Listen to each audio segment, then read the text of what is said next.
Welcome to Talking with the Animals, an exploration of animal communication.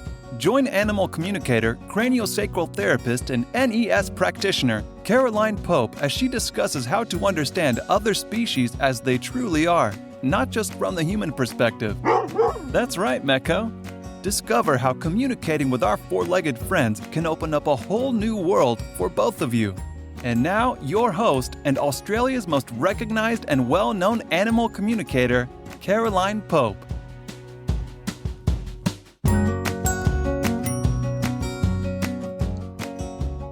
Hello, and welcome to another episode of Talking with the Animals.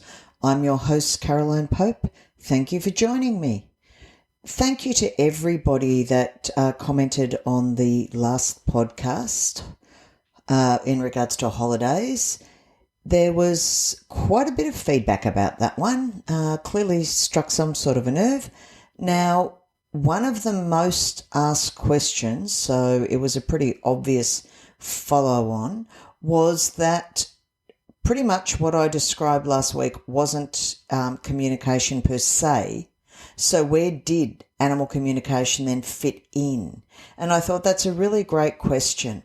Now, as an animal communicator, I actually don't communicate very much with my own animals. When I used to run large classes, now since COVID, of course, that all had to stop, and I now do one-on-one through Zoom because it's much easier for everybody. But when I used to teach it, my own animals, which I used in class, always loved it because it's a little bit like the mechanic's car that never gets done. I rarely communicate with my own animals. And look, that's partially because you have to have a good on-off button. And it's also because that's what I do all day and I want time out. But it doesn't mean I don't communicate with them. It's just not all the time. So, for example, going back to the going on holidays scenario, and we covered the kennel versus the house sitter versus going on holidays with your pet. So if I'm going to leave my dog or cat in a kennel or cattery, for example, I'll always do the one-night test first because if they don't cope, at least I'm there, and it also then means it gives me time to organise something that suits my particular animals better. So once I'd made all the arrangements and I'd gone and inspected the kennels and decided which one I was going to use or cattery, all that sort of stuff, then I'd explain to the animals what was going on and why that they'd be going into the kennel or the cattery. Because I've seen the cattery or the kennel, I can send mental pictures of them. I then visualise me going away, me leaving them, the whole overnight thing, that it'll be strange, but they're safe, and that they're happy and relaxed where they are, and that I come back the next day and get them. And that's basically what I'll visualise, what I'll send to them, and they will pick up on that. Similarly, I have said time and time again that communication is no substitute for veterinary training. It's not.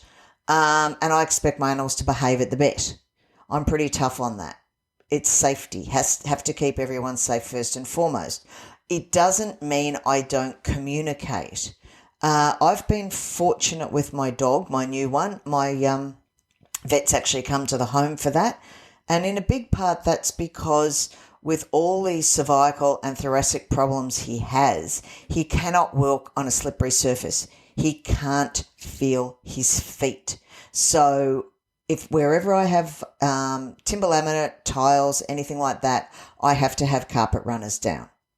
Now, I've been fortunate in as much as whatever's gone on with him, we've been able to treat it at home, including x-rays. My horse vet has a mobile x-ray machine, and that's what we've bought in and used. However, if he needed to go to a vet clinic, I'd go to the vet clinic first, at a time that's quiet. Most vet clinics have a one-way door into a consult room. That would be the one I'd be using rather than going through the main section. If necessary, I'll put down carpet runners. I'll bring my carpet runners from home and put them down so that he feels safe walking and it minimises stuff. I will then explain to him what we are doing and why, and that he may not like it, but I expect him to stay still and behave. If the vet, for example, has to look in his mouth, I'll explain why we're doing it, why it's necessary, and again, the fact that he may not like it, but I expect him to do it, open up his mouth, let the vet look. She'll be as quick as she can, or he, depending, whether the vet's male or female, and so forth and so forth. If I need him to stand for acupuncture or an examination, I'll explain what the vet's looking for, why he needs to stay still, and we just sort from there. The same with training. I don't try and communicate too much with that. I do want my animals to figure out stuff for themselves. There's a difference between training and the animal truly grasping it and mentally being shown a picture. Anyone can show you a picture of you hitting a golf ball. Actually doing it, whole different scenario. So I might explain to my animal, show a mental picture of what we plan to do before I break it down in steps. And as with any training, you've got to get the foundations right, and I'll take as long as the animal needs. I will explain to the animal why we're doing this, ultimately what the outcome will be for both the animal and myself, why it will benefit the animal.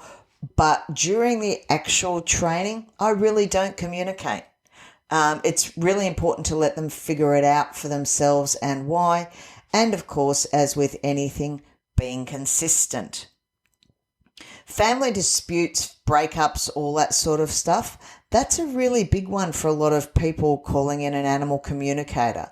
And look, I understand why, particularly when there's disputes. But one of the biggest things with family, and it's the same with training and everything else, one of the main things the animals communicate to me is that people are not consistent. So if you're having a blue with your partner or whatever, don't get your animals involved. Explain to the animals that you and your partner, your kid, flatmate, whoever it is, may not always agree, but dogs and cats don't always agree either, and that it will be fine.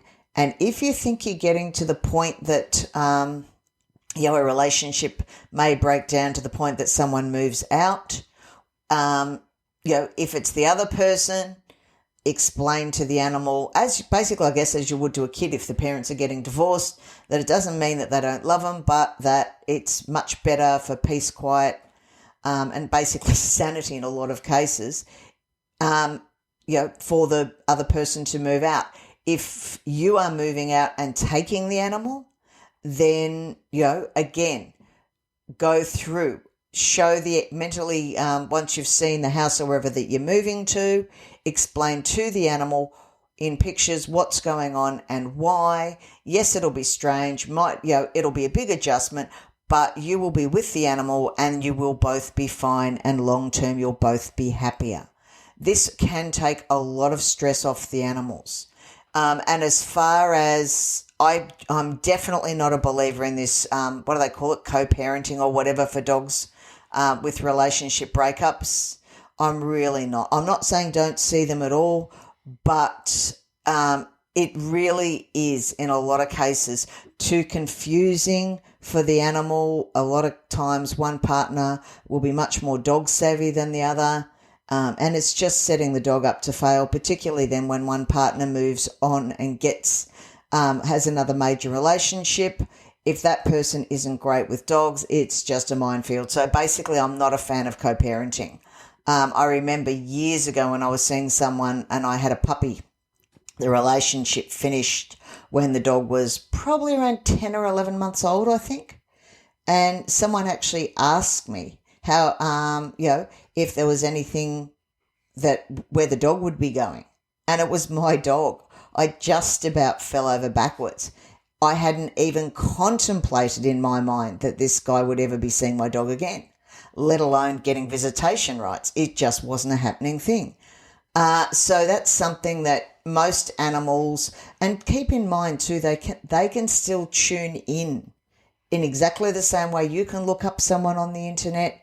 Your animal can still tune in And believe me, most of them have told me, yes, they love him or her, the ex, whichever it may be, but 99 out of 100 times they will say, but they much prefer the situation now because they can still tune in, and energetically and physically in the house, things are much happier and calmer. Going back to work is another one that a lot of animals have struggled a little bit with. And obviously with COVID, for some animals, it's the first time that the owners have gone back to what we would consider a normal working week, so to speak. So again, it's something that I will not substitute communication for training or leadership. I just don't. None of my animals have separation anxiety because my leadership is so strong. However, it doesn't mean you can't use communication to show approximately what time you'll be back. If the office finishes at 5, say, see, it's back, I'll be back around 6. They do get a concept approximately of time, or it might be back before it gets dark. And if you are going to be late, the proverbial freeway car park or whatever, mentally send a picture. Your animal will hear it, saying, stuck in traffic an hour late, or something's cropped up, I'll be back, but it won't be for another hour or two. And look at your own reaction, your own body. How can you communicate to an animal that you expect them to be happy, calm, and relaxed while you're at work if you're continually checking in on the puppy cam or panicking and going, oh my God, my animal's got separation anxiety? No, in a lot of cases, it's the humans that have the separation anxiety, not the animals. And the animals pick up on the humans and act out accordingly. So again, mentally, watch your thoughts because your animal picks up on that. And as I say, send them the pictures that you're happy and calm at work, doing whatever you're doing, and that your animal, you expect them to be happy, calm and relaxed, snoozing on the bed, chilling out in the sun on the back porch or the backyard, whichever. Don't imagine them barking at the neighbours or anything like that, because I can guarantee you they'll pick up on that. So these are the sorts of things. Communication absolutely has its place. Otherwise, I wouldn't be doing what I do. But it's an adjunct to, it's a useful tool, but it does not become in place of or an excuse for poor leadership and responsibility. Because we are 100% responsible for our animals. They depend on us. And for them to have a happy and healthy life, we have to step up and take responsibility.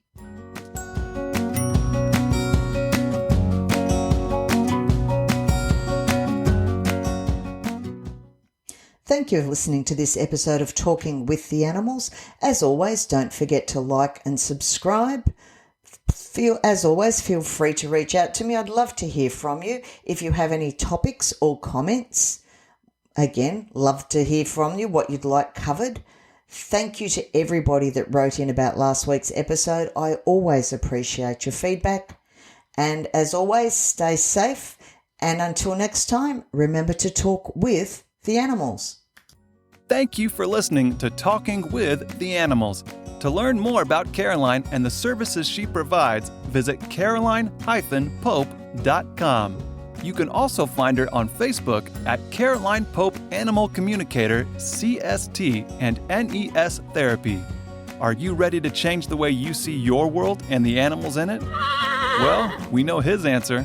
Don't forget to subscribe, and see you next time.